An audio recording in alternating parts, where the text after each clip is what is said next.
I would like to start by thanking JSW for generously supporting the program this time. And the program is curated by me. I'm Priya Chauhan. We are trying to celebrate the power of critical dialogue and the critical need for celebrating the arts at the same time. The talks span key issues in art design and architecture from a variety of perspectives, including from institutions, market experts, philanthropists, creatives, whatnot. The series aims to foster an inclusive platform to explore contemporary culture with South Asia at its center. As you would notice, all our talks are also interpreted in Indian Sign Language. Please help me introduce our stellar panelists for this particular talk. It's Design as Catalyst for a Nation's Growth. We're talking about India's growth through innovation and identity. India's future will be shaped by its creative powerhouses coming together across the fields of art, heritage, and design. We have with us Artistic Director of Chanakya International and Chanakya School of Craft, Karishma Swali, with us. Thank you, Karishma, for joining us. We have with us co-founder and creative director of Motherland, Sunil. Thank you, Sunil, for taking out the time. We have principal and founder, Diana Kellogg Architects, the architect herself, the principal, Diana Kellogg, with us. We have India CEO for Aga Khan Trust for Culture, Ratish Nanda. They'll be discussing India's growth and evolving identity as a global creative force. Thank you, Dr. Cleo, for stepping in and being chair for this very exciting conversation. I'll read out short bios so you can familiarize yourself with the speakers before they start talking about their practices. Karishma Swali has led Chanakya International, a global textile house preserving India's cultural heritage, since 1998. In her 27-year career, she founded Chanakya School of Craft, educating over 1,000 women. She's been the recipient of the L Impact Award in 2023 and Grazia Award for Contemporary Craftsmanship in 2022. Karishma is recognized as the BOF 500 member since 2022. In June 2023, she was invited by President Joe Biden to the Washington State Dinner, honoring India's Prime Minister. We have with us Sunil, who embarked on his career in India's top advertising agencies, eventually becoming the creative director of Ogilvy in 2002. During his tenure, he crafted the iconic Incredible India campaign. In 2003, Sunil founded A, which later merged with Wyden and Kennedy in 2007. As the executive creative director of W+K, he played a pivotal role in building beloved brands like Royal Enfield and Indigo. In 2014, Sunil's creative genius gave building birth to global moments like Make in India for the Government of India. He also co-founded the JDH Urban Regeneration Project in 2015, restoring the walled city of Jodhpur. In 2016, Sunil established Motherland joint ventures, collaborating with partners like Rahul Bhatia. His impact extended to designing Oyo's townhouse hotels in 2018 and co-founding the Common Room Foundation. In 2019, he launched Motherland Superstore, offering a fresh perspective on Indian subculture. Sunil's multifaceted creativity also includes founding W+K EXP Art Gallery in 2009 and Motherland Magazine in 2010, alongside serving as a founder trustee for the Kochi Muzriz Binale and advising art organizations globally. It's a pleasure to have you with us, Sunil. Can't wait to have more insights from you through all these projects. We have Diana Kellogg with us, known for her commitment to projects with social impact. She is an NYC-based architect and has garnered global attention, most recently for the Rajkumari Ratnavati Girls' School in Jaisalmer, Rajasthan. Originally designed to be a multi-structure campus, the school serves hundreds of girls below the poverty line, equipping them with tools for education and independence. So happy to have also Mr. Ratish Nanda with us. He's a conservation architect, is India's CEO for the Aga Khan Trust for Culture. He heads the interdisciplinary AKTC teams presently undertaking the two major urban conservation projects in India, which is the Nizamuddin Urban Renewal Initiative in Delhi and the Qutub Shahi Heritage Park Conservation in Hyderabad. For AKTC, he was earlier responsible for the Baghe Babur restoration in Kabul, Afghanistan, and the garden restoration of Humayun's tomb. His major publications include Delhi, the Built Heritage, listing released by the Prime Minister of India, Delhi Red Fort to Raisana, Conservation of Historical Graveyards, and Rethinking Conservation, Humayun's Tomb. He studied architecture at the TVB School of Habitat Studies, Delhi, where he graduated with a gold medal. Ratish then did a master's program in conservation studies focused on built heritage at the Institute of Advanced Architectural Studies at the University of York, England. Thank you, Cleo, for chairing this panel with us. Cleo is an art historian, broadcaster, and commentator. She hosts the Art World's podcast and is currently writing a book on the Indian art for Yale University Press with an Association for Art History grant. She is the consulting editor for Star World and has written for leading publications including the Financial Times, the Guardian, the Telegraph, the Spectator, and Frieze. She sits in the academic advisory panel for MAP Academy as well. Over to you, Cleo. Thank you so much, and thank you to everyone for joining us. This stage is positively brimming with expertise and talent. And what I thought it would be really great to first do is to ask each of the panelists to give us a bit more of overview of their practice and what they've achieved over their careers. So I'm going to start with Sunil. And would you like the clicker? Would you like me to click through?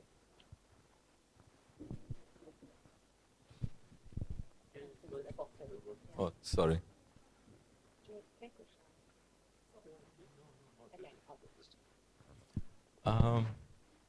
I think she already said everything. It's like literally. Okay, then I will. Okay. Well, I will. Well, I'll start by asking you a question then about your project. So what we're seeing here is the Make in India logo, which has become like sort of world renowned. And it's really interesting what you've achieved during your career with this and also the incredible India project is you've turned quite a commercial challenge into something extremely accessible and, dare I say it, cool. Right. And how do you strike that balance with design? I think in the case of, I would say, Incredible India, it was actually done in a time where, the travel had literally had stopped. People had stopped coming to this side of the world. And in India that time, I think some of the hotels were literally running half capacity. Some of them had actually shut down like floors. And really wrong time to start a tourism campaign. Anyway, like, we came up with this idea, and then we said the biggest thing here is to kind of shift the image perception. So, and we said, like, how do we start India campaign without the Taj Mahal? So we literally got a picture of Taj upside down in a reflection, and so this was the first image to sort of come out. But that time, just before the campaign, 9/11 had happened. So there was like a massive problem for anyone coming this side. The economy was like in a bad state. And that was the time we actually very ballsy move from the government to launch a campaign like that. And luckily it just kind of worked out. Then it was, the pressure started actually once you launch something like that. Then to keep having that kind of image building. And we literally were, the shift was from those snake charmers images, and that was the India people have seen, and that was a real shift, and then of course, like from there, I think for the next 6-7 years, it was really picking up, kind of things which are locally relevant, but also executed or finish it with a certain aesthetics, which is our version of what India was, not what it was before, or not. People talk about there is, 3 Indias and 2 Indias, and I don't know what all those Indias are, but there is an India, like I think all of us represent the art fair, which has been highlighted, all that's part of that chain, right? So I thought that was kind of the starting point, And similar thing with Make in India, again, I got a call saying that, government's working on a plan to push for better quality manufacturing and foreign investment, direct investment. We need to think of an idea. And both these projects, Incredible India and Make in India, was driven by the same, officer from the government side, Mr. Amitabh Khan, one of the most dynamic, most exciting people you'll ever meet to work with, right? So that project, when it came, we were like, we got to really take it personally. Now we have, we built Incredible India, and kind of we tasted blood. We need to do something so much bigger. But there again, we were very clear with one thing, which was, we said we need to have a symbol for the Indian youth. Though it's a government campaign, though it is for better manufacturing, though it's for investment, but we need to create something which young, the Indian youth can wear it on a T-shirt, and that's how the idea of the symbol came. Then we started with elephant, and then there was discussion about making tiger and stuff like that, but I was like very much against that. And this idea literally was, like if you look at Indian passport or all the symbology around, there is always a lion and there is a chakra, right? So we just took that and turned that into a big little machine like this, because it's manufacturing. And when we first met the government with this idea, one of the things we said to them was, we need to approach this as Industrial Revolution Part 2. And everyone was like, don't say the word revolution. But that was just to put pressure within the group, both, from our side and the leadership on their side, to kind of understand the importance of the project. And we need to deliver that scale with so much style and aesthetics. So if you see the first 2 years of work of this Make in India, it's a lot of intervention of design in it, a lot of intervention of art in it. So this was a massive piece, about 24 foot, we gifted the city of Hanover, and it's still there. It's a permanent exhibition, right, part of it. So I think that was the scale in which we were approaching, but we were also able to kind of deliver it with certain style. I think that really changed the perception that time, because this was just after, again, like Incredible India, it was just after the election. The economy was kind of really shaky in 2014, right? And the image shift was something you could really see in weeks' time. So it just somehow just worked pretty well like that. Enough of me talking. Yeah, I was going to say, you make it sound You so know- easy. Yeah, but I should not speak, with people like him sitting here, because the work he does for the city and the country is just unbelievable. I just want to really thank you in public, behalf of Delhi and everyone else. Such a beautiful job, Yeah. Thank you. And I'm now going to, would you like to speak a bit about your school? Because I think that if I'll flick through these, we will probably touch on some of these projects later. Indigo.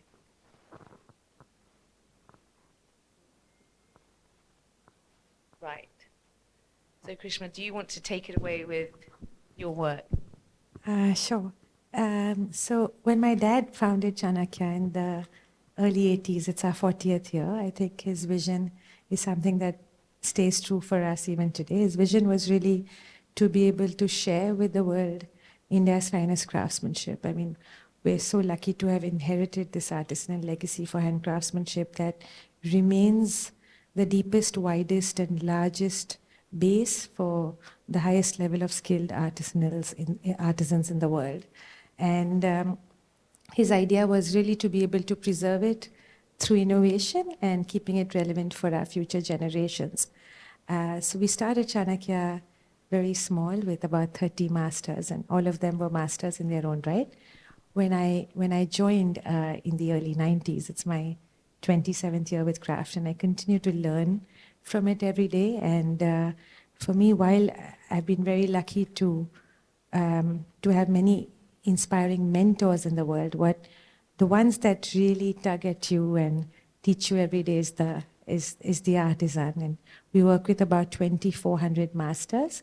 And somewhere along the line, I realized that some of my favorite crafts were sort of going out of circulation. And craft in India, even though it is such an important part of our culture and collective identities, I realized that it's never been institutionalized. You know, it's taught generationally from father to son. And so we began really by academically documenting the various crafts, you know, amongst our artisanal communities. And in the end of which we realized that maybe it would be a great idea to have a school that offers a holistic way to learn craft, that offers a way to be able to integrate design thinking into craft. And also, since it was father to son, we dedicated the school to women. So we're lucky because we have some wonderful art mentors around the world that are able to, along with our women, really create a new language that celebrates and blurs the boundaries really between fine art and craft and stands for an amplified narrative that is able to preserve culture. And I think our artisanal communities and for us in India, our collective identities. So that's essentially what we do at the school. Maybe I can run you through some of the projects. So that's Maria Grazia Curie, that's our mentor, and she chairs the board. I'm sorry, I think we missed a slide, or you can just go ahead. The school is a simple space where we really, this is our project with Madhvi Parekh. I think she's, for me, one of India's best kept secrets and an artist that we admire deeply. She teaches at the school as well. And the idea is really this coming together to create a new language for art and craft together. So, yes, that's just a slide of the school. Yes, so these are some of our mentors. This is our project with Judy Chicago. She, along with her, we created the series of 22 panels that were at the Rhoda Museum and now at the new museum, and they really stand for these shared values. She continues to mentor us at the school, and I think we have some more of the projects. You can just, yes, this is something that is meaningful to us. Last year we had Kristen Dior and an artistic collaboration, and this is the Toran, which was our way that our women at the school welcomed everyone into the gateway of India. It was made by 1,008 patches, and it was entirely designed and created by them. So this is just some of the activities and projects that we run at the school. What for you is the importance of having, so like the Judy Chicago show, and I know you're working on something in Venice. What is the importance of having this international platform? You know, for us, it's so important to be able to blur lines, boundaries, and come together. And without patronization, craft is really, you know, it's such a huge part of the preservation exercise. And I think many parts of the world really have lost this cultural identity. You know, so for us in India to be able to share it and celebrate it with the world is very important. Thank you. And Diana, can I pass to you the microphone so you could just give a bit of insight of the work you've been doing in Jaisalmer?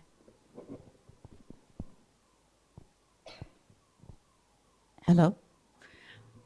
So I have to say, I feel kind of, after hearing everybody else, I'm not sure why I'm on this stage, but I'm glad to be here. The school that I did in Jaisalmer is actually my first project. And one of the things that actually was very much to my advantage is that I actually came without any knowledge of India. I'd never visited before. I was able to absorb what I saw in the architecture and in the textiles and just in the way of life from an outsider's point of view. And so what I did was pull in all of that I thought was really important. I felt it was very, very important, again, like we've said here, to continue the craftsmanship. And so one of the challenges for me was really to make a modern building, because I had met and many of the stone craftsmen and gotten to know them and the community of Jaisalmer. And so I wanted to actually demonstrate a modern building in using their crafts, which actually served two purposes. One was it was economical, and we were doing a not-for-profit school for girls. And every dollar spent on the architecture was a dollar taken away from the girls. So it was, spare in its modernity. And so that was one of the generating factors. And I also needed to work very closely with the local craftsmen and builders because though I come from New York City, I had this excellent education at Columbia, but I had no idea how to build out of carved stone. I mean, it's an incredible gift that you guys have here in this country. And you have no idea because, I couldn't find anyone in America to possibly build any school like this. It would cost millions and millions and millions of dollars. So that was just extraordinary, an extraordinary opportunity. And I kind of had to approach it really from what, people call a beginner's mind. I had no idea how to build a foundation in shifting sands. That wasn't something that was taught. I had no idea how to build out of carved stone. So my task, I felt, was to really dig in and speak to people and get as much information as I could. So that is, there's a lot to say, but I think. Well, yeah, we've put the image up. And there are many questions one could ask, but how important is space, do you think, in terms of national identity and building a sense of a nation? Oh, I think it's incredibly important. I think, you had mentioned this, and Sunil had as well, is that, from a global perspective, we're all losing our connections to our time and place. And I think that we as architects, which is, the skills that I bring, that I have a responsibility to really promote wherever you are in any country, something that's local, that's something that's indigenous, and something that's important to the community. I think it's incredibly important. And I think for so many reasons, it involves the community. It also, supports the community economically. And, the world should know about this extraordinary craftsmanship and also a lot of incredible engineering advances that they've made in India for centuries that the world just doesn't know about.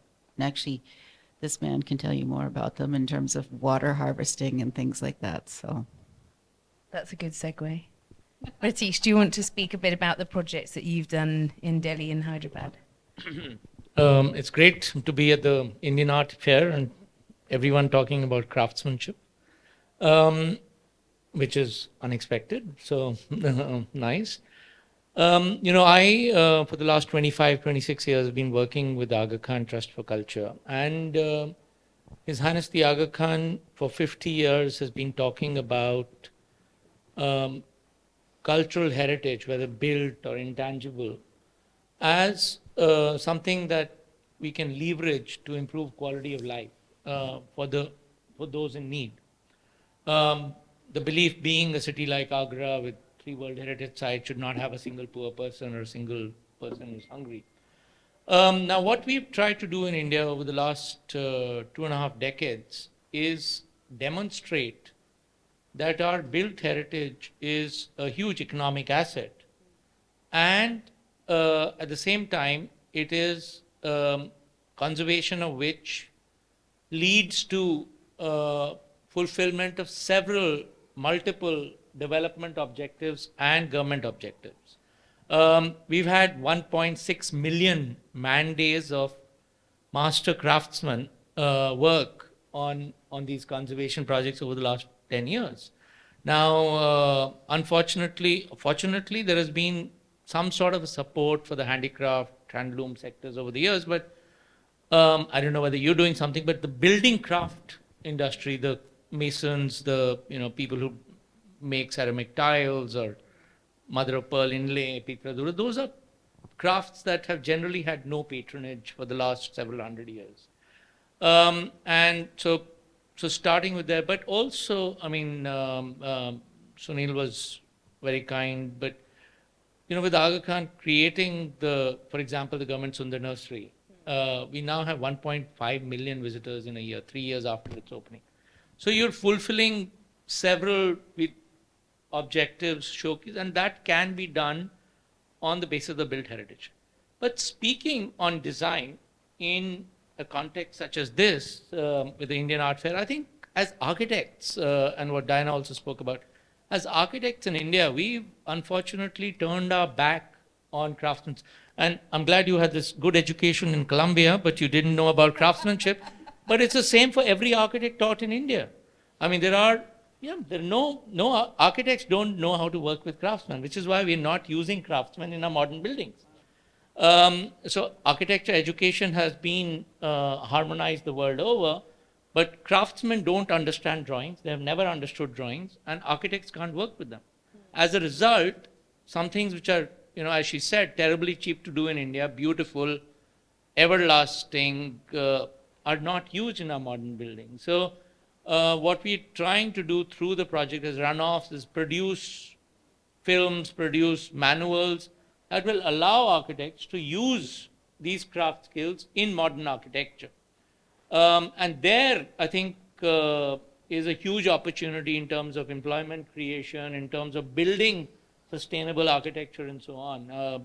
But that is the thread we're looking at. We're looking at, through all of these projects, 60 monuments restored here, 100 in Hyderabad.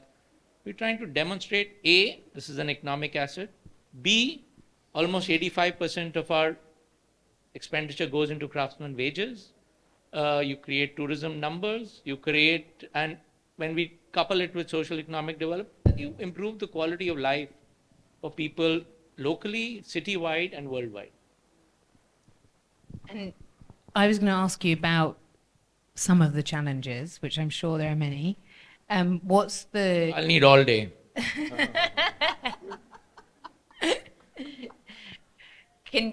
What's the one that keeps you up at night? Do you still need all day? No, so I think 25 years since we've started, it's time to, challenges. The biggest challenges is 25 years after we have engaged on national monuments, we remain the only private agency in the whole country to be working on national monuments. And if our national monuments are to survive in the future in a condition better than we inherited them in, then it can't be only the Aga Khan Trust for Culture. And all of this progress that you see in this nation, every industry, whether we're talking about airlines or hospitals, or it's all private initiative. Unfortunately, the liberalization that has touched every part of India has not touched the culture sector. And till the culture sector, till heritage is opened up to private initiative, to private involvement, there is no future. So what we're doing is model projects. We're trying to put all of our information, all of our case studies in the public domain so that people can look at it and multiply. And very, very privileged and pleased that, companies like Indigo or Havells or the Tatas have partnered with us to help make it possible. So I think that a lot needs to be done, and it's beginning to happen. And I was going to ask you all respectively, there's been a lot of talk about growth economically, population-wise in India. And how do you think design, the field of design in its broadest sense, can contribute to the rise of India, as one might call it?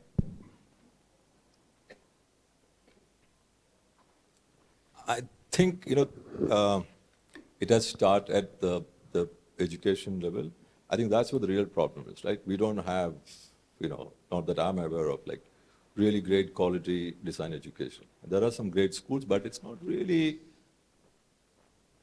to, let's say, my satisfaction, I would say. I don't want to like make a public statement like that, but I think that's the first thing we need to do. We need to have great science schools, and we need to educate design thinking, not designing. I think this is two things we need to really do well. Because you see often cases that, as Ratish said, so it's a private initiatives, it's not actually pushing the boundary. And therefore, you're also able to bring in other, industries like, let's say aviation, indigo and all that. Now that is just one founder with some understanding of design and taste and, so he knows like, what, now that we don't have because, we, like in India, we don't, like all of us, not grown up going to museums and galleries, there was no Biennale before, there was no art fair before, right? So if you've grown up like that, when you become a CEO of a company, or if you're like a big rich industrialist or a powerful government officer, you really don't know what culture is doing for me, right? So when you say like, I need help with culture, or I need help with money, they're like, oh, wow, it's great for you, but like they can't see it. But they can see what cricket can do for you, right? Because that's what they've grown up with. Right? So it's a struggle. So, but you can see now things like art fairs bringing more and more people into, this Oakland ground. People are flying in from all over. People are not from arts. They come in once, oh, this is very exciting. So it starts with that excitement. So we are not able to create excitement around our cultural institutions, right? If you go to Lalit Kala or something, you want to see the work and leave because it's very tiring. That excitement of culture, that energy, it's being sexy, is just not there yet. I mean, it's there in like pockets, but there when you come to Kochi, you see that. You come here, you see that.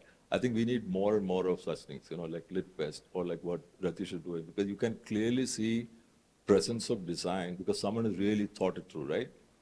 How the garden is looking, and there's like, the seeds are like, he's running around every day fixing, literally fixing the garden benches. So someone has to do that and someone has to drive it like that, then change will happen. But I think we have to start at school level, I think that would be my sort of. And Karishma, as someone who runs a school, what would you say? I think we're actually in India at a very, very interesting junction where we are fortunate to still have this inheritance of being able to create things that in many parts of the world are now, not they don't exist anymore. The beauty of being able to do things by hand that in many ways allows you to align with yourself is something that's unique to India.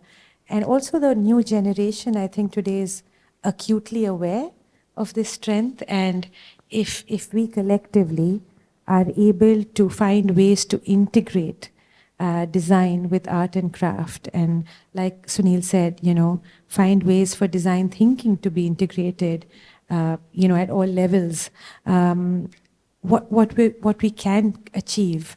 I'm truly very, very optimistic of what we're able to then co-create within the Indian subcontinent. And yeah, Ratish, would you? I think just taking off from what Sunil said, I think design needs to be integrated with every discipline. Yeah. It's not a standalone thing that, because you need to get, some sort of design sensitization needs to be at every level. And I owe a lot of my own,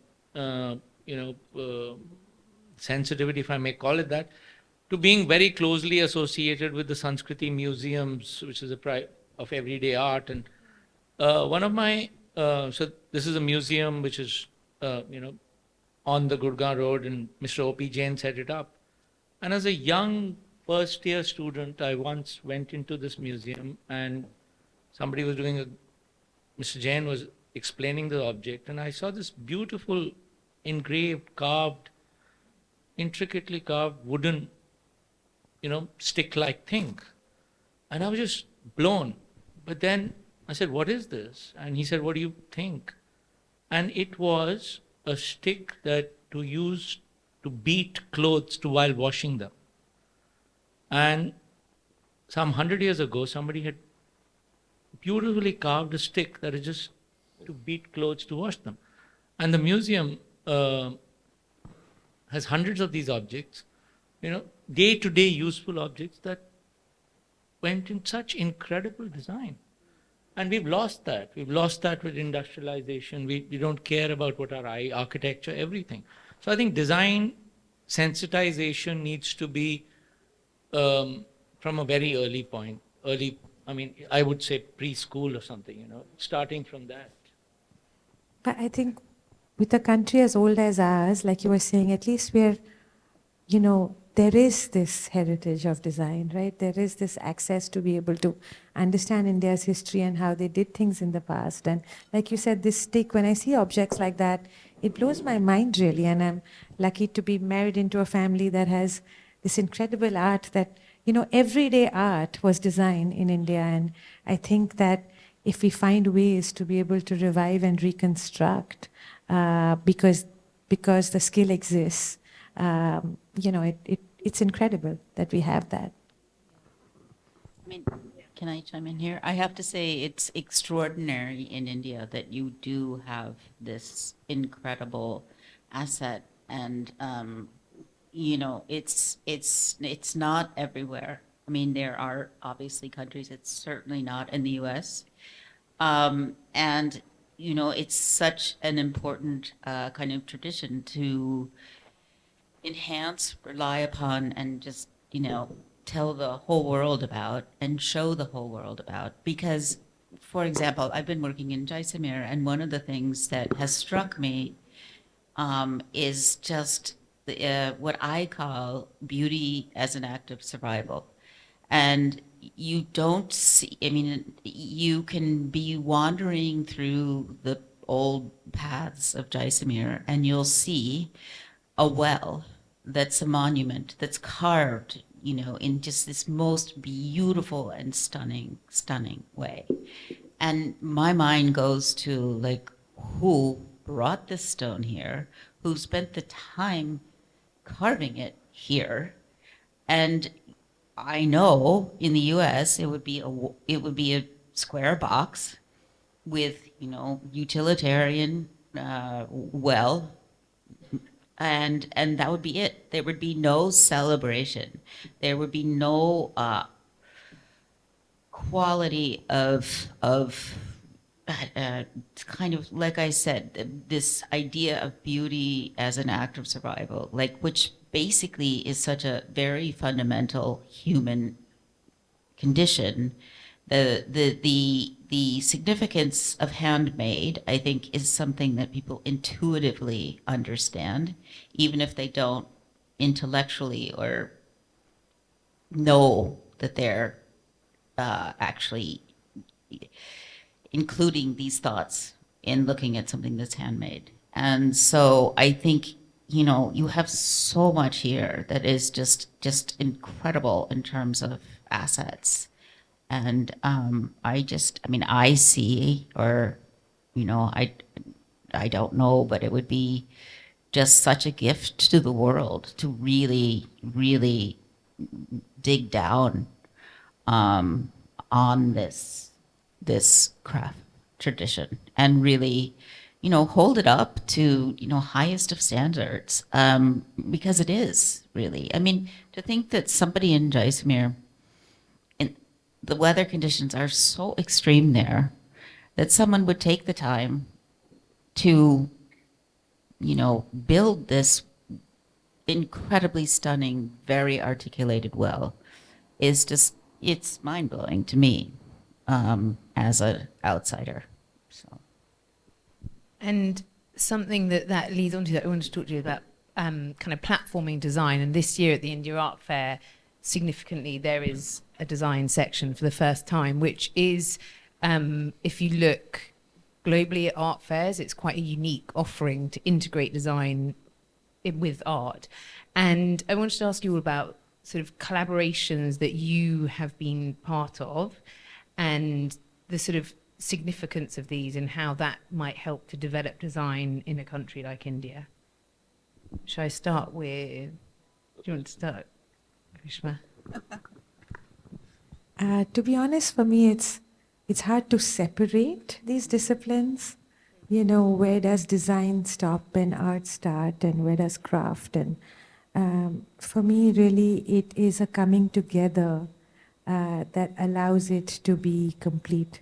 And it's so wonderful that this year there's so much focus on this coming together and this expression that really transcends mediums. But it's, in the end, art is an expression, you know, and it's about being able to come to who you are and where we are and maybe ask some questions. And I think across disciplines that this happens. You know, when there is an artistic collaboration like the one we have with Eva Jospen or Tugwo, what it does is it celebrates a shared vision, and it certainly enhances the process for each stakeholder involved. The artisan is able to absorb, you know, a deeper sense of design. The designer is so much more enriched with this idea of what the possibilities are. And so you know, for me, and I think in India, if you look back a few centuries, design has always been something that is co-created and collective. And we're just huge believers in being able to do something stronger together. I completely agree with you. Like, it has to be a seamless sort of world, right? I think somewhere along the line, the art world decided, you know, like digital art and this and that. You know, there's a division within this whole creative industries, you know, and ideally should all be, because it has to work together, right? Otherwise, how do you achieve all the things we were talking about? Because that's what worked earlier, right? Because design was very much part of everyday life, you know, like it was there in every city, you know. I mean, every king had, however good or bad the king was, but you always had like a lot of arts, you know, art was very much part of it, science was very much part of it, and it was all for greater community growth and stuff like that, right? That, I think we kind of lost all that a little bit. But you know, the good thing is now I can see that there's some awareness coming through, and a lot of young people are like, now when you see even like commercial projects, you can see certain level of aesthetics in play, which never used to be the case, at least 5-6 years back. It was done by specialists, right? But now you can see something is happening, you know. I think that's the job of, I would say, you know, like whether it's Binale or Art Fair, all to kind of bring it together and give the platform so it can like grow, I would say. I think partnerships is, is what we do. I mean, I think what we've been able to do both at the sites and elsewhere is building partnerships. And in many ways, for example, at Sundar Nursery, we've used the same craft people, the same craft techniques as we do in the heritage. And it was a collaboration between the landscape architect, Professor Mohammed Shahid, sitting with craftsmen to even work out what the fountains will look like in single monolithic marble. At different levels, the project is a partnership between, which includes agencies such as the Archaeological Survey of India, the Central Public Works Department, the Municipal Corporation, who traditionally would not ever talk to each other. But by making them sit on the same table, they're sensitizing each other to their needs. And then, you know, things like the Humayun's tomb finial, which collapsed, and we had to make a new one, which was a fantastic partnership between traditional craftsmen, modern factories such as Titan, modern Dawkins, so to, you know, learn off each other. And we've noticed that somehow the craftsman is always king. Even in that whole process, we had to go back to centuries-old craft traditions rather than follow much more modern techniques to do it right. But yeah, partnerships is absolutely key in both the public domain, craftsmanship, and design. I'd actually like to add on to something that Sunil said, which is, I think, very, very critical, which is not just teaching design, but to teach design thinking. And I think that, this is not just an Indian thing, but it's, you'll find these schools everywhere. They teach math, science, technology, and they have art as an add-on, like it's an adjunct. And you, in my opinion, you cannot be a tech designer without creativity. There's just no way that you'll be fine. You can be the guy in the back office who does all of the work, but you're not going to move the dial, and you're not going to make something that's unusual and inventive and can, really bring, for example, India into another place. And I think this is true everywhere. And, the arts are often like, oh, yeah, we'll have an art museum as a second thought, instead of course, we'll have an art museum. And I've noticed that in my travels to India, there's no museum and gallery culture where, I live in New York City, and it's part of our daily life. We visit galleries and museums, and it's just there. And, I think that's something that I have seen in the short time I've been coming. I've seen that change. But I do think, to Sunil's point, it comes from the education. I think that, we need to understand that arts and creativity and the exploration that comes with that is invaluable. I remember working on this project from the beginning, and I have an amazing group of people. One of them is right here, but she brought in this textiles that her grandmother had explained to her, that basically this wasn't just about making a textile. Because when you think about doing embroidery, you're involving so many things. You have to involve strategic planning, you have to involve mathematics, you have to involve geometry. You can't, if you're doing this kind of stitching, it's comes from a very logical place, and yet it's beautiful. And then the other thing is, there's nothing like the sense of accomplishment that you get from actually planning something, executing it, and making it, and having it. And I think that I've gotten in a lot of conversations with people in India who are like, we're building this great school, we're just teaching them science, accounting, and math. And I'm like, good luck to you, because you're going to create a whole country of accountants. That's not those people. No offense to any accountants in the audience. Accountants can be very creative. And I think that,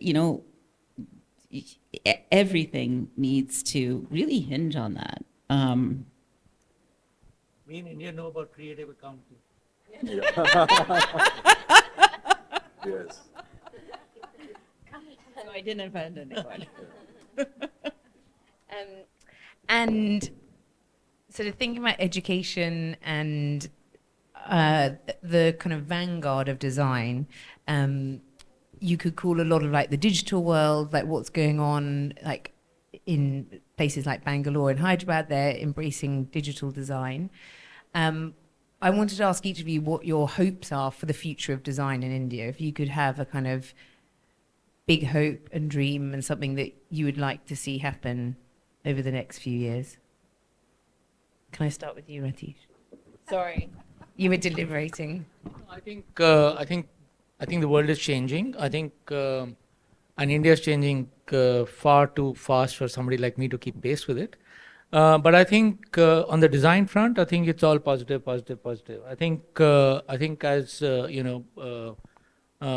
as Sunil has sort of lightly brushed aside important international campaigns such as the Make in India and the Incredible India. These are campaigns that have awakened the senses in almost every government officer, and everybody sees the value from the top man downwards. So I think for the design, the future is, it's quite clear that without design there is no future. And I think that is very encouraging. I mean, so. I think if you said what our hopes are, for me it would really be to find a way to first deepen our roots, really find a way of being able to accurately document, have more museums, have more access to this incredible history across these disciplines. And then, this allows the future generations to find ways to also broaden their horizons. But I really would love if there were more ways that people could come together, even with privatizations of museums, of being able to have more access, more innovation centers within these museums or R&D areas, where you can just come and dabble together and find ways to create new languages. So I wish there's a way we can do that to then be able to create and innovate. Yeah. Wonderful.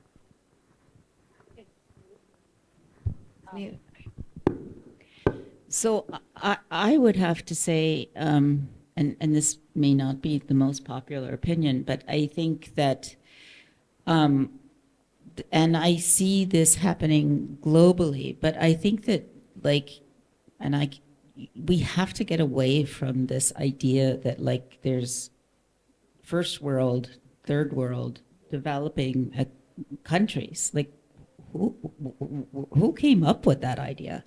I mean, why is it appropriate to say that, what I've discovered here as an architect is there's incredibly advanced engineering. I mean, I used, for the building I designed, it was all the ancient techniques. I was not bringing in anything that was new or innovative. It's all what they had been doing here for centuries. So I think we have to change that mindset. I don't think it's a value. I don't think it actually will help anyone globally affect change, because I think that the one thing that's incredibly critical is that we all have things to learn from each other. And I think, instead of being divisive and saying, I'm better, you're worse, this is where you need to, buy your things. I mean, I found this with doing the building in Jaisalmer. Everyone kept saying, you have to buy it in Delhi. It's superior. And I was like, why? I'm seeing people here that can make extraordinary things. And I actually, for example, with the lighting, I insisted that the engineer build the lights, make the lights. And he said, I don't know how to make lights. And I said, well, you wired the electrical points here. You've done an amazing job with that. And what we'll do is collaborate with the stone carvers and we'll make a cover for it. And then you've designed a light. And we don't have to go to Delhi when the parts break. We don't have to, there's sand everywhere in Jaisalmer. And it's impractical. It would not work with the building to somehow put a brass light fixture on the building. So I have to say, I think that people really need to just basically use common sense and to actually understand that these resources are all here. And we need to turn to those people who have been taught by their fathers or their mothers how to do something. I mean, how do you survive in the desert? That's an incredible thing. And we need to incorporate all that knowledge and have an open dialogue just in many areas. I'm doing work in gender equality.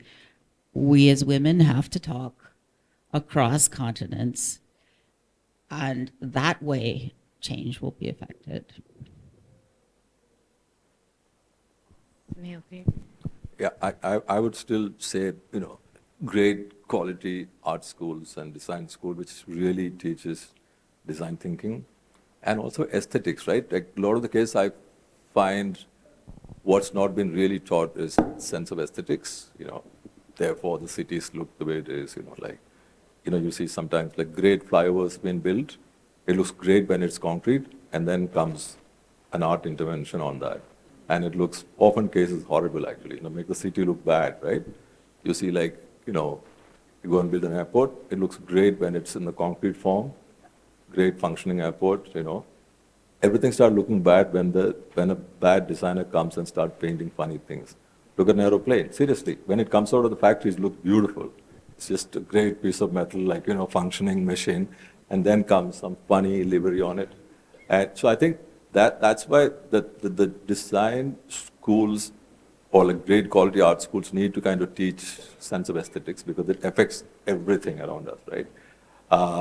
And then I think there needs to be a greater ecosystem of, I would say, I know the kind of work Ratish does, or I'm also sort of lucky to have been part of that, ecosystem where we literally are functioning in that intersection of arts, government, technology, industries.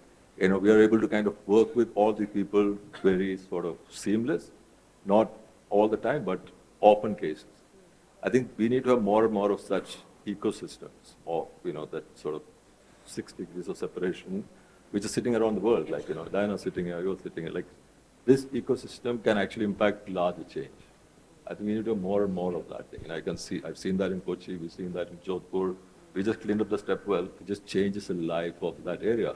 I mean, it's so very small compared to what Ratish does or the school, but just something just sitting there for 100 years and people are just walking past, not even looking at. We spent a year cleaning it up and brought it back and represent, which has been sitting there, which is part of the city, part of the culture, part of our, heritage, all that. Suddenly it's become like, wow. It's been talked about, it affects tourism, it affects, then if you see around that, businesses grow, it's fantastic, I think we need to have more and more of that. I think that would be my sort of like a wish list.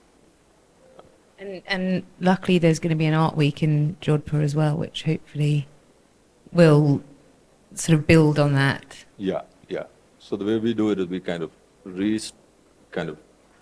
restore and then represent, so to speak, and then we bring in sort of ecosystem of the businesses. That's the only way it will sustain. You need the money, and also it creates that excitement, right? You need everyone to kind of operate in the same space, whether it is small local businesses or the hotels or art. In fact, there we are able to sort of do that. Not enough, I would say, just the starting point. But yeah, we need more and more of such. Like Sundar Nursery and the stuff they're doing is just unbelievable.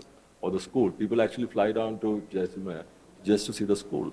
Now that adds to the hotel businesses, the local cafes. It has huge impact, though it's like a small thing, but the impact on business and tourism, that's where government has to take it seriously because the immediate beneficiary is the government. They make the money. And then the other businesses. It's not the designers or the artists who actually make the, of course, you make the money, but the thing is, the real impact, financial impact is on everyone else around, Thank you. Thank you to everyone for those fantastic insights. And I think one of the big takeaways is education and collaboration. So I think the India Art Fair is a great example of both of those things. And it actually functions unlike other art fairs that I've attended. It has a real educational function at its core. And you see that today. I walked in and there were loads of schools coming to look at artwork and being told not to touch it. So I think it'd be really great if we could open up to the floor. And if anyone had a question, if you put your hand up, there's a roving mic, and I will sort of point at you, and I'm sure the panel will be delighted to answer. Yeah. Hello? Hello? Okay.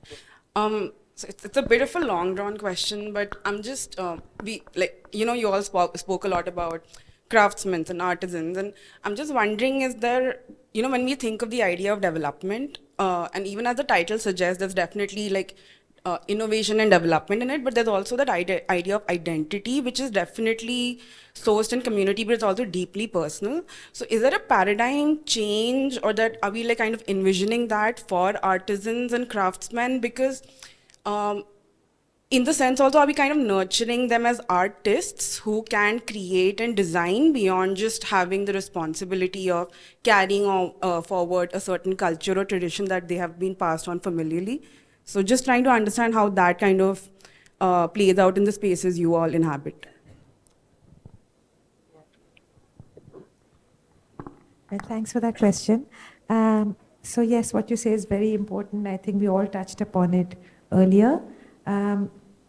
Three key aspects to really keeping the life of the artisan aspirational for the future generations as well. I think it begins with recognition and understanding that what they do is really imperative. It's also important that artisans, are in environments where the remunerations are beyond fair wages. Let us acknowledge that it's very, very important that global certifications are in place. And then when there is an environment that is able to fuel creativity, one finds, or our experience has been, that they are tremendously creative, they're tremendously instinctive, and to be able to bring together these disciplines is automatically a way, without having to pronounce it, automatically a way to integrate art and the artisan. And it's very difficult to actually tell you where one starts and the other ends. So I struggle with these definitions. Sometimes it's the artisan telling the artist how to be one as well.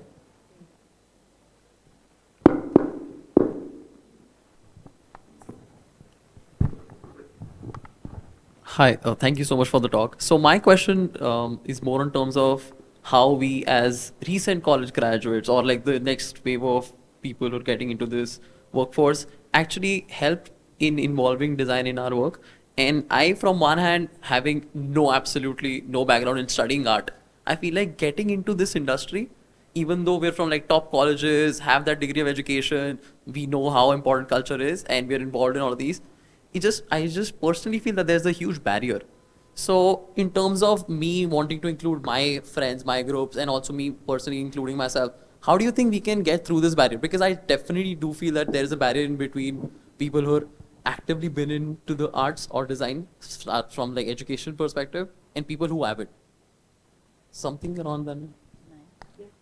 So I actually, I have a slightly different opinion about teaching design. I actually think that really everybody has an artist in them. And that actually the way our education system works is they pound that out of each and every one of us. And, I've taught workshops in architecture with kids. And it's extraordinary what they can do. And their intuition, because it's not filled with layers and layers of stuff, and you can't do this, you're not an artist, you're not an architect, you can't, do any of these things. I completely disagree with that. And actually, you saying that you have no background, I mean, what I see when I come to India is design is everywhere. It's not just with the craftsmen. It's not just with the, elevated, ways of carving wood or stone. You see it everywhere. I mean, you see it in the colors. You see it in the music. You see it. And this is the only country, besides possibly Italy, that you see that. So you grow up with an incredible sense of aesthetics. I mean, I'm working in the rural areas of Jaisalmer, and we see these women wake up every morning, and I'm going to get this wrong, but I'll do my best. But they'll put out this kind of rice pattern, and I think I already got it wrong, but anyways, Okay. in front of their door, which actually serves two purposes. It gets rid of termites, and it also is beautiful. You don't, I mean, I'm just saying in the US, you just throw out some stuff and go on your way. You would not spend the time making anything like that. And you actually ask the people who are doing it, why are you doing it? And they're sort of like, this is what I was taught by my mother. Or this is just what I do. And it's a meditation, and it's it's an artwork, an everyday artwork. And I think that, frankly, that that's something we're learning, hopefully, as a, international community, that those things actually bring joy, they bring hope, and they bring a sense of connection to the earth, to people that we're all losing. And, I mean, easy for me to say, but I have to say, you have such a leg up to other countries or Americans, because it's not there for us. We have Walmarts and big box stores everywhere. And to stumble upon the equivalent of a carved Haveli, it's just not going to happen for us. So I would say, and I actually there's a lot of people who say this, that everybody has an artist in them. And, it's really taken away from us as we are told that we have to study. Again, not to pound on accounting, but we're told that we have to do something. I mean, I can't tell you how many architects have turned to me and say, my family will not let me study art history or architecture because there's no future in it. And I can say from personal experience, I actually wanted to be an artist. My father told me, you'll never make money as an artist. And I can sit here in front of you and say, I would have made so much more money as an artist than as an architect. It's just, architects are treated generally really badly, and artists are revered. And, if I'm trying to price something that I'm doing, I had a friend who runs a big gallery. She said, well, count up how much hours you put in and what it costs you, and then put that price on it. And I was like, well, do you say that to your artists? Like, I didn't. Do they? no. Can I get to a question at the front? Yeah, The hi. mic. Thank you for the talk. Like he said, there is a frustration in, a creative person, that there is art. There's no doubt about that. There's no art or creativity in people, in Indian people. But something is, there is some hurdle.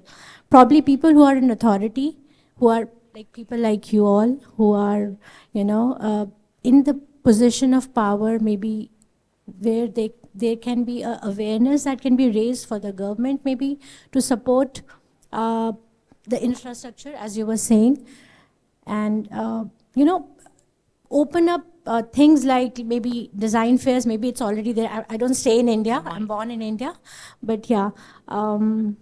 I've heard that There there are is already, plans maybe, I to don't know, start but one. maybe there can be more, and they can to initiate the whole thing, because there is definitely potential, there is definitely a recognition, there is definitely a talent. So this is there, but some infrastructure is required, some mobility is required. Maybe government can do that, people in authority can do that.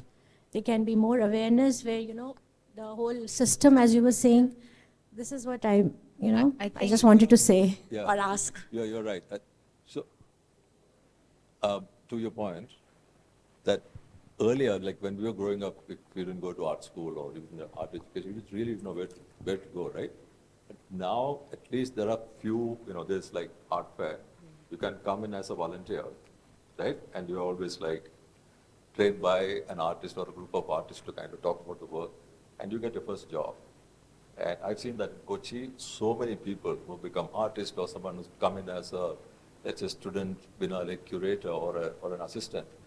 who just found the voice, and they have a job, and suddenly they are part of like a large art institution. You know, like every edition we can see 10 people, 15 people like turning into something else. So now there are many opportunities. There are many such foundations and platforms around the country for, I mean, not enough, but No. at least opportunities are much more now, you know. So Yeah. I think it's getting better and bigger. Like, look at Art Fair this year, you know, it's only 15 years now, you know. Kochi's only been like, what, 5 editions, you know. Venice Biennale has been, I don't know, 150 something. So it's all kind of started just in the recent past. So I think opportunities are kind of opening up, and there are many art schools. I think they need to kind of, I think the integration is sort of missing, right? The IITs, which churning out these brilliant minds for the rest of the world, Yeah. and there are NIDs and art schools and all that. They all need to talk to each other. So therefore, the aesthetics get better, the design thinking gets better. You know, it's not just technologies at one place and something else. I think that's the job. I think government and all the institutions need to kind of come together to sort of help. So problem like this will get less and less. You know. And can we have, I'll take Thank one you. last question just over to my left. And I think that just whilst they make the way, yesterday there was a panel about the art world and infrastructure, and there are lots of exciting developments happening, which then encourages other, unfortunately, private individuals to put their money into certain things. And I'm sure it won't be long before design becomes like similarly interested in sort of doing these big, large-scale projects, which include studios, residency spaces. It's like really fantastic. Hi, I'm Darpan Majumdar. I co-curate and create experiences, and also I working on starting a podcast called Stream of Consciousness. My question to the panel, and especially Karishma and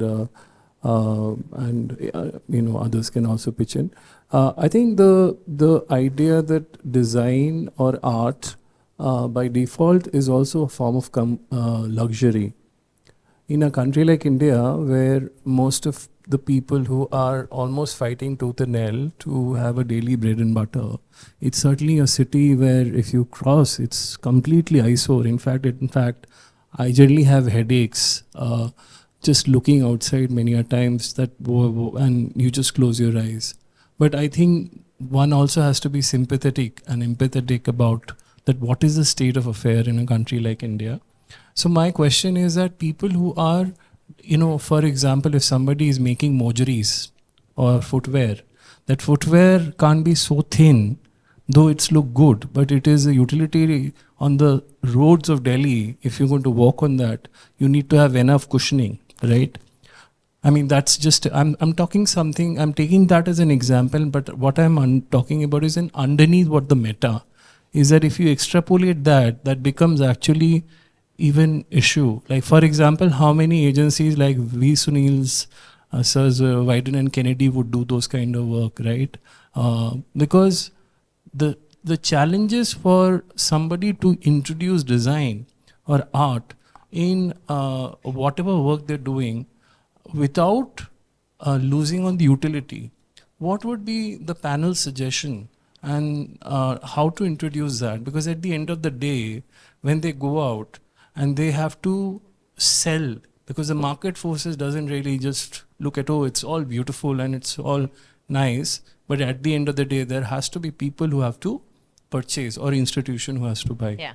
Okay. Who's going to take that big question? I think just to put it quite bluntly, I think those days when design was seen as an extra value and are gone. I think there is enough demonstration out there that every dollar or rupee spent in design has multiple returns. And I think we have to at some point stop sort of saying we're a poor country, we can't afford design and so on, because we've all made that mistake for decades. But I'm sure you have other things to add to that. It doesn't really ever have to be one at the cost of the other. Design never suggests that utility is compromised. In fact, design can enhance utility tremendously. just like environment and understanding, time and space and where one is designing for. So it takes us back to it being holistic. And that's such an important aspect of design, really. I hope that answers your question. I don't know if I can pipe in here, but I'd like to say my experience with the school, completely astounded me, basically, because,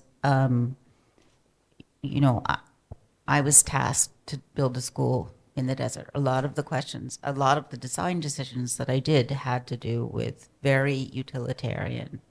I mean, I can go through it, but very utilitarian needs. And I think that I have a lot of people throughout the world who work in gender equality, and they have sort of said to me, the reason why this actually stands out and resonates with people is because there was the care taken, there was the handcraft taken, and these are things that, like I said, we think about these things every day, and everyone else is sort of the recipient of it. And basically, these are the poorest of the poor, and yet they're given something that's created just for them.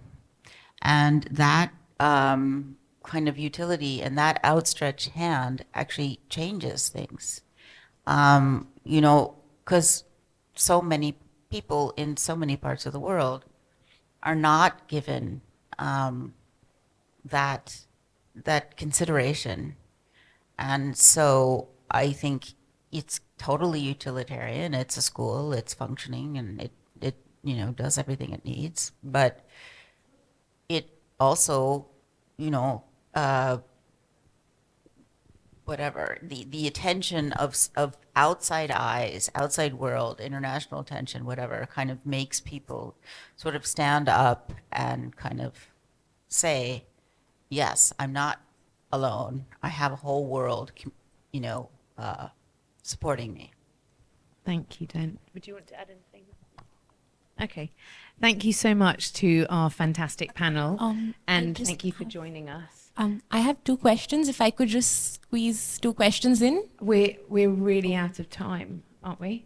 Can we do two questions? Maybe we can do one. One. Okay. Okay, thank you. I'll try and tie both together. Firstly, thoroughly enjoyed this panel. Just keeping the larger theme in mind, I'd love to hear everyone's thoughts on how, and you've all spoken to it, but perhaps elaborate on it, on how within the realm of leadership, we can kind of fit in design more as a cross-cutting theme. And as we know that it's demonstrated that at the highest levels of leadership and management, be it public or private sector, civil society, design has a huge role to play. So one point that was mentioned was getting, say, in an Indian context, the IITs and the NIDs to talk more to each other. What more could we do to make design cross-cutting? And tied to this is the larger question of how do you see going forward in the next 20, 30 years, how India can showcase its thought leadership in the creative space to the world. Yeah. I'm going to say let's focus on the first bit of that question. Sunil, do you want to speak about that? Yeah, I think, I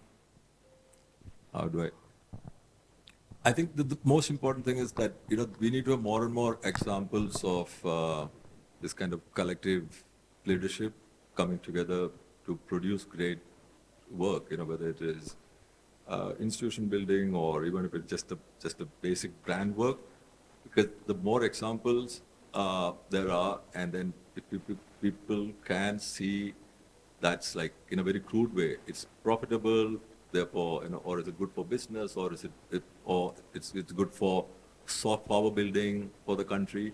I think the more and more such examples will build that pressure, and I've seen it in the case of a lot of the projects we've done with especially government departments.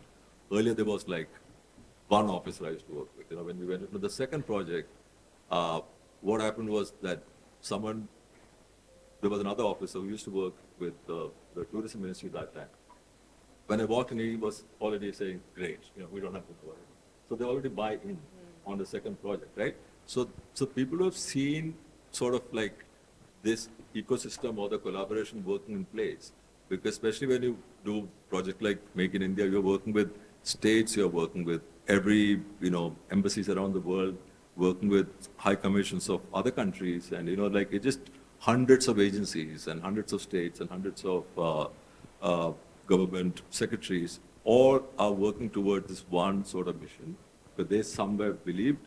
But what worked really well was that ecosystem of leadership. There was like one very strong, very exciting officer who was driving the project, and he was able to kind of get buy-in from the, literally I'm talking about getting Prime Minister's office get excited about it, and then for him to say, I'm going to do it, I think we need more and more of such projects for people to see, wow, like if I make that kind of investment and that kind of, it's also like you need people who will take those chances.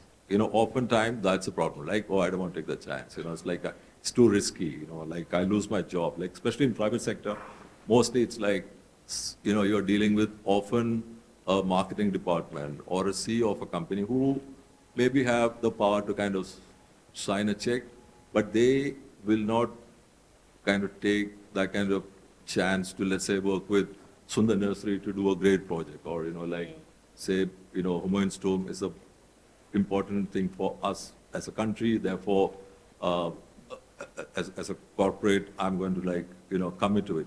It's actually very difficult, but we need to show more and more proof of that. If you see here, BMW is one of those brands who has been supporting arts for the longest time, right? And they've been doing it for I don't know how many years now. Now it's a normal thing for them, You see them popping up everywhere, but they have a very well-controlled plan.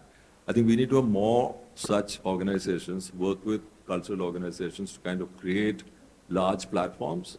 And, oftentimes you look at a lot of things, this whole startup culture in India, or the sort of cultural, the movement which is taking place, all started by the private sector. Government comes in, say that, oh my God, this is becoming too big. It's very exciting. They have to get behind it.